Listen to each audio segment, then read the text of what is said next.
Neymetse de güzel şehir, şair olan qəm də yeyir. Ömrü keçir bu adətlə, uğurlu bir saadətlə.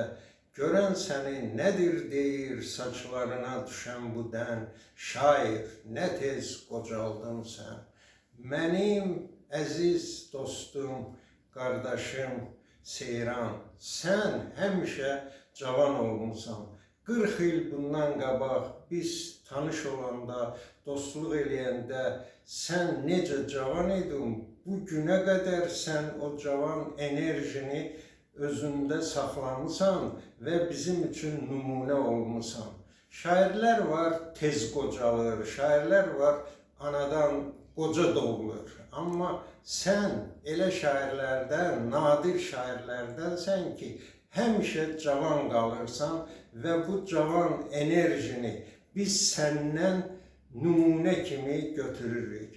Sağ ol, var ol, səndən yeni mahir əsərlər gözləyirəm və inanıram ki, biz elə onlarla bu yaxın vaxtda tanış olacağıq. Təbriklər.